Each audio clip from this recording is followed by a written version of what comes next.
All right.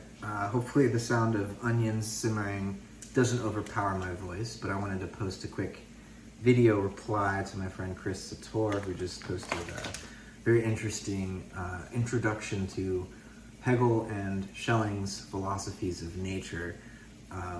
Two close friends, German idealists who collaborated for a time, but then sort of went their separate ways, developed philosophies which often get grouped together under the heading of German idealism, but especially when it comes to the question of nature are quite distinct. And Chris tried to lay out some of the differences and really spent most of his time talking about Schelling. Schelling's a philosopher that I certainly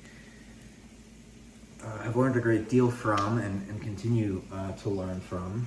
And as Chris mentioned in his video, I'm also a Whiteheadian.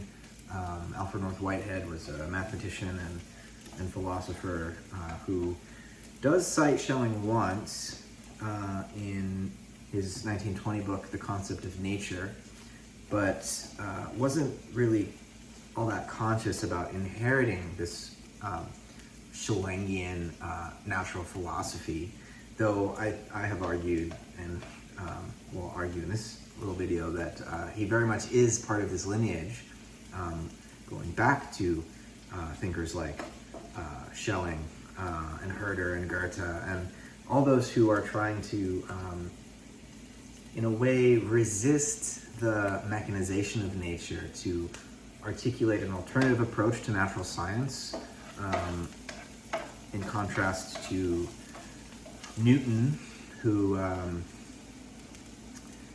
developed a mechanical view of nature, though it's important to note here that in Newton's understanding of universal gravitation, there's still action at a distance, right, which is not mechanistic. Newton actually suggested that God reaches in and pushes the planets along in their orbits. So his, mathematical account of universal gravitation, though it's often described as sort of this grand clockwork universe, is not really all that clockwork in the sense that there are no gears between the planets so as to exchange forces between bodies. There's still something spooky going on in Newton's view of the physical universe. For example, he says that space is the sensorium of God. Quite a mystical idea.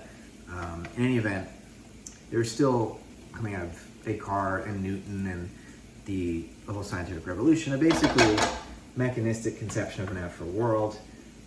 Whether or not the biological world can be understood in this way was a matter of contention. Immanuel Kant, famously argues in the Critique of Judgment that there could never be, even in principle, a Newton of the grass blade, by which he meant a mechanistic explanation for even a mere blade of grass, which was his example of the simplest organism. Obviously later, it was Leeuwenhoek, I believe, it was in the 1700s already, who maybe saw these microorganisms. So there was some sense that there are simpler, smaller organisms. But in any event, Kant lays this out in the Critique of Judgment, and this was a very influential book for Schelling, for Goethe, and they really, Goethe as well as Schelling, and they had a close friendship. Goethe was kind of a father figure for Schelling.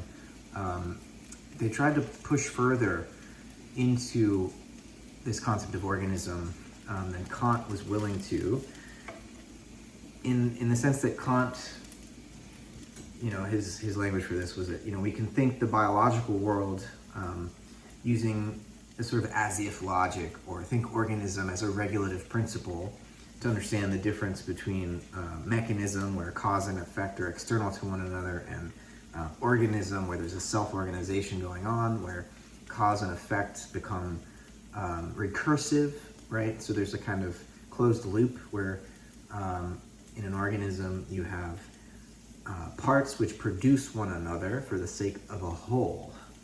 And this idea of a whole, it's as if there's a concept at work in the organism,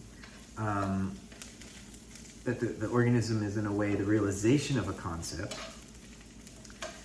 and in the rest of the physical world you don't get this. You just have mechanisms, and the concepts are in the human mind determining the mechanisms, right?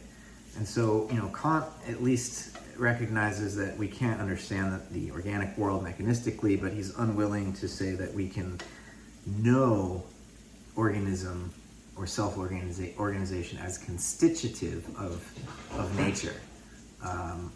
And Schelling and Goethe say in Goethe's natural science and Schelling's natural philosophy that no, organism is constitutive of nature. Nature as a whole can be understood as an organism, and indeed plants and animals can be understood as it were, recapitulations of this cosmic organism, or Weltzelle, the world soul. I really appreciated Chris's point that for Schelling, the world soul shouldn't be imagined as a kind of hyperphysical or supernatural entity above and beyond the physical world, but it's more a way of talking about the way that nature is this dynamic tension and a dialectical process, where through a series of stages, energy moves through various forms of organization, but it never can stay. It never can rest in any particular stage of organization, because it's always a little bit out of equilibrium, and so it passes over into the next stage. And it's a very early evolutionary view, pre-Darwin, right? But it does place the human being at the end of this dynamic evolutionary process, in a way that later Darwinian biologists would not want to do. And I think that is one of the reasons perhaps that Schelling's view has not been taken on board by the natural science of our day, though I think there are so many reasons why Schelling's view, I think, actually lends itself to a more ecological point of view. It's not that the human becomes the master and possessor of nature, but rather that the human has to learn to take responsibility for our freedom and our power, because if we don't, then we end up destroying nature, right? Because we're not, as it were, taking responsibility for our power as the fullest flowering, as it were, of this dynamic process of evolution. Now, there's so many parallels between Schelling and Whitehead, and I'll just mention a few. Schelling's ideas of actants, which Chris says are somewhat analogous to Leibniz's monads. This is very similar to Whitehead's idea of actual occasions, which are these drops of experience in Whitehead's philosophy, which are really the final things that the universe is made of, though we don't want to think of them as little BBs. Schelling didn't think of his actants as little BBs either. But there's certainly some parallels here from top to bottom in these two philosophers, and I've written a bit about this. I guess that's all I wanted to say for now, and just applaud Chris for his introductory video. I encourage you to go watch it, and I'm sure he and I will continue the dialogue. Thanks for listening.